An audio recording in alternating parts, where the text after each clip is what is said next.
guys and geeks, welcome back to the Geekritique show. We're your hosts. I'm Jen. I'm Dakota. And Doctor Who. Yes, I don't know, every week you have to do like a little dance or something as you say Doctor Who. I don't know. I don't know if you guys have noticed that. Maybe it's just, maybe this is I, the first am I time. actually doing I think it? you are, actually. You're I doing don't a know. little, we're going to be reviewing Doctor Who Oxygen, the Series 10, fifth episode of Series 10 by Jamie Matheson. Spoilers, we liked it. We liked it a lot. Really quick, I wanted to talk a little bit about... Actually, I'm not going to talk about it in this video, but there is some news on the Tom Ellis front from Doctor Who. Oh, yeah. We got in contact with the producer of BBC Newsnights, but we'll save that for another video. I want to go into that in depth. But let's talk about Oxygen. We loved it. We loved it. Simply love. We watched it a second time looking for... Our fish is trying to get our attention. We watched it a second time trying to get like something out of it that was negative. Like, we usually watch an episode the first time, enjoy it to some extent, and then watch it a second time and start seeing like the flaws. Well, it's not that we're sounds like we're nitpicking. We're yeah, not it's not actively like, looking for them, but we see them. It's just more of like, I want to just enjoy it. I don't want to have to think a ton. Right. And then I want to go back and rewatch it with a critiquer's point of view. Yeah. And a lot of times it just makes more sense after you know the ending, that you're going to go back and you're going to want to ask yourself questions like, oh, but why did this happen? Why did this happen? In Oxygen, I did not get that at all. Yeah, no, I didn't either. Watching it a second time, I just felt like everything flowed so smoothly, and there were so many hints as to what was actually going on, that it's like mind-boggling that we didn't put it together sooner. Right. You know, because they did kind of make it pretty clear what was going on, like if you watch it with knowing the ending. But I thought it was really well done. I enjoyed it a lot. Ultimately, the villain of this episode, or the monster, the enemy, it's the suits. And I think... Oh, that line. That's that line, you're fighting the suits. It's so perfect because I think a lot of the best Doctor Who stories are, like, start with an idea. And you could tell this is where that idea started with. Like, what if you're literally fighting a suit? Like a literal suit, not just the commercial bureaucrats who are running everything. Yeah. And then, like, what if you make it about the suits, but then also make it a bigger picture, which is what Doctor Who does best. It's a social commentary without being too on the nose. Yeah. And I loved it. This was sci-fi 101. You write a good script and you have people engaged in the story. I loved that it was kind of an explanation of capitalism. And he did say it a few times, but it never felt like too much. It felt appropriate. Right. But I love the concept of you will be charged for everything that they can possibly charge you for, even the air in your lungs. Right. You know, I thought that was really cool, and they find, you know, every way that they can to, like, nickel and dime you, or, you know, it's not by minutes, it's how fast you're breathing, because if you're nervous, you'll breathe faster. If you're working hard, you'll breathe faster. So I thought that was really well done. And it's scary, in a way, because your days are numbered, and you know how many breaths you have left. So once you get down to, like, 50, you better hold your breath, man. I would do like so when the scary. Apple Watch tells you to breathe, where it's like release. It's like a little thing, and it's like yeah. But yeah, I think the concept of a limited oxygen, especially in space, obviously that is the only way that this episode could work, is if it is in space. I love the functionality of the suits. They looked stylistic, but also realistic. You could understand how these suits would preserve life. I like the idea that even when you take the helmet off, there's a force field of oxygen that is available in a low pressure area, like inside the ship.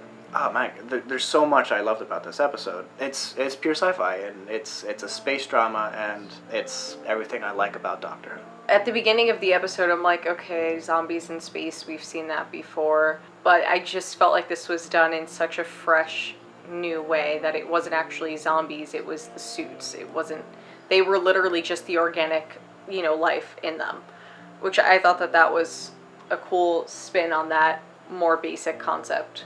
And you know why it's so cool? Because classic Doctor Who is full of villains that will chase you slowly, kind of like you would picture a Frankenstein's monster chasing you slowly. The Cybermen are always very slow, and this is the first one that makes sense to me, because these are just suits that are magnetically sealed to the floor, and they're carrying a body upright.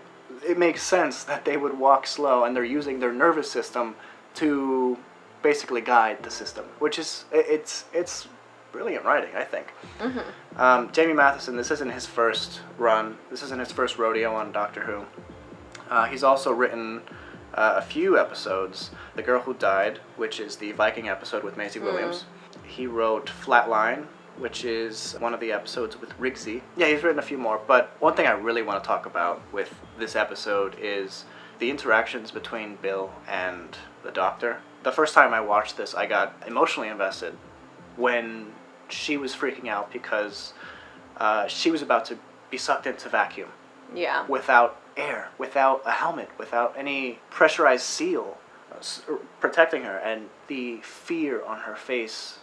Pro Mackie nailed that. I was on the edge of my seat that entire time. The subsequent cutscenes of her barely able to comprehend what is happening outside as they fight off these suits and enter the next section. It was perfect.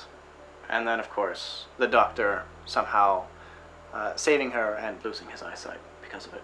I kind of had a feeling that it wasn't going away, and then the next scene where we see him with the yo-yo and the glasses, I'm like, yep, he's still blind. And now, actually watching it a second time, I was aware in the TARDIS that he was still blind. Yeah, you can see he's kind of... He's still kind of turning his whole body when he talks to people, but he's and he's looking at people as they talk to him, but only as they talk to him. Mm-hmm. So I think Peter Capaldi did a good job of portraying a blind man who's pretending to see, which is pretty cool. Yeah, I thought that was cool. I was really happy with the fact that Nardole went with them on the adventure this time. Finally. I really like him. I like how he's nagging but sarcastic and dismissive at the same time. Matt Lucas is great. Yeah, I really like some of the little one-liners that he had and the little quips. Cuddles. Yeah. I thought that was really funny. Oh, that was great. Yeah, I'm really happy with him, and I'm looking forward to seeing more of him. One thing that I thought was interesting that he said at the end of it, though, was that he said, what if you had been permanently damaged? Don't you think that... I forget the exact phrasing, but he said, don't you think that whatever is behind the vault would figure that out? So what would happen to your precious Earth then? Yeah, and what I think is interesting is that, so the Doctor is keeping someone locked behind a vault. Or something. Someone or something, that he bought a piano, wants to eat Chinese food and talk about his day with. That we saw missing. In the last... That's what I was just thinking. It's definitely missing. In the last episode, and then, but who's also really dangerous and would outright look for the Doctor's weak points and use it against him. So that totally sounds like Missy to me. The question is why she's behind the vault, why Nardole is guarding it with them, why did the Doctor promise to guard this vault and never leave Earth? There's so many questions that... And for how long is that thing behind the vault? I want some answers. So many great scenes, so many great lines. I don't think I have any negative things to say about this episode. Yeah, I really... Both times I watched, enjoyed it completely, really loved it. And again, another great scene with Bill is right before she dies in the suit. Oh yeah. And she's just blubbering and crying, and she calls out for her mom. Mom, answer me. And you asked me a question why is she calling out for her mom? And then you saw a picture of her mom there. Yeah, it said, Mom, why aren't you answering me? It's does she normally receive answers from her mom? And why? Then Peter Capaldi actually looked a little weird at that moment. Yeah, he had a really odd facial expression. I feel we've seen so many pictures of her mom that I felt for a while we were going to see her, in at some more, point. Yeah. There's definitely overlying mystery. Yeah, I feel like there's something going on there, but I just was wondering why. And I get it, like, you know, when people are about to die, they think about their loved ones, or, you know, a lot of times, like, even in movies and stuff, people call out for their mom. But to say, like, why aren't you answering me? When your mom's been dead for so long, why would you expect an answer? I'm wondering if that's some kind of hint at something we'll be seeing in the near future. What did you think about the corporate aspect of this? Did it make sense that they were rationing oxygen to the point of killing them? I mean, obviously this is science fiction. It's going to be a little bit dystopian. Mm-hmm. So this may not ever happen. This probably won't ever happen in our future as a human race.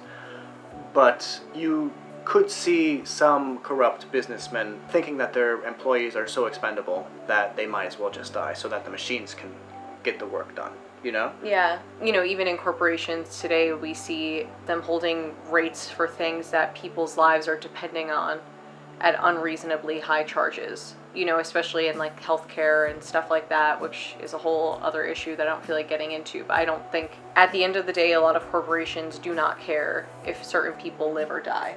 Yeah. And that even if it's a slightly exaggerated effort, it is science fiction, and I think it definitely drives the point home.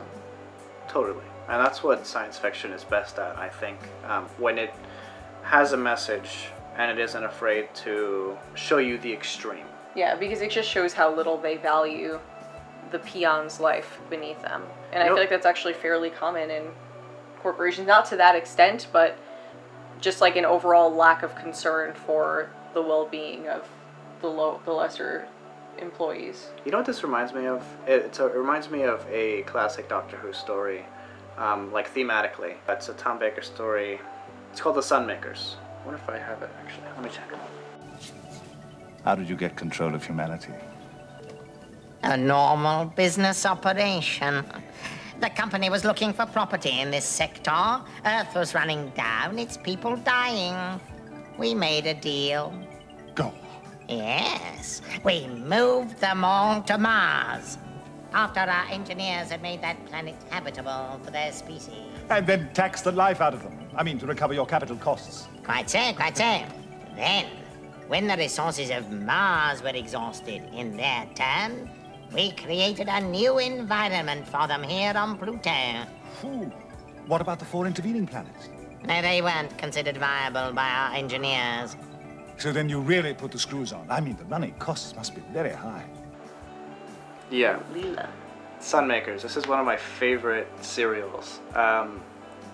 Alright, so the TARDIS, along with the Doctor, Leela, and K9, arrives on Pluto in the distant future. The time travelers discover the planet has a breathable atmosphere and enjoys heat from 6 small suns, but the humans who live there are taxed and exploited heavily for the privilege. Yeah, it's very similar in... We should watch this. It's a sometime great this week. story. It's a great story. If you guys haven't seen this, check it out. I will. Yes. First, we have to watch Blade Runner. I think Friday night we'll do that. Yeah? Yeah, we've been really bad this week. It's okay. Whatever. What did you guys think about Oxygen? Did you guys have any serious problems? Is our review completely... Too jovial. Are we taking this review too lightly, perhaps? Yeah, Like, did we enjoy it too much? Maybe. Is there such a thing as enjoying Doctor Who too much? That's possible. Just because something doesn't have any noticeable flaws doesn't mean it's... It's not perfect. No, it's not perfect. It's not like the best story I've ever seen, but I feel like it's the best story of this season. Yeah. So far. Yeah, and it's just refreshing to get something that feels so whole and complete to me this season. Yeah. It's not that the last episode as I made pretty clear I was not crazy about, but the other ones this season I have enjoyed, but this one by far, was the best to me. And I think thematically and by way of like the arc of the characters and the mystery behind it all. The mystery is very blatant. It's not like Bad Wolf where you're going to find out what that means at the end of the season. Mm-hmm. It's not like a crack in the wall that appears at the end of every episode. It's a vault that has something dangerous behind it and we don't know what. And it's intriguing and I'm into it. I think this is the best season we've had in a long while. Strong words brought to you by Dakota. Me. That was weird. Yeah, that was weird. Anyway, guys, any final thoughts? Oxygen? The stuff you breathe? Don't hold your breath. Don't hold your breath. That is really good. That's really good science, Jen, because if you're in a vacuum, you don't want to hold your breath because it will expand in your lungs and kill you. It'll blow you up. Not really, but it'll blow something. And that's why if you've made it this far, maybe, just maybe, you should comment, don't hold your breath. Thank you guys so much. If you liked the video, you know what to do. If you don't already follow us, we'd love it if you did. Do it, maybe? I don't know. Thanks, guys. Bonne nuit. Have a good night.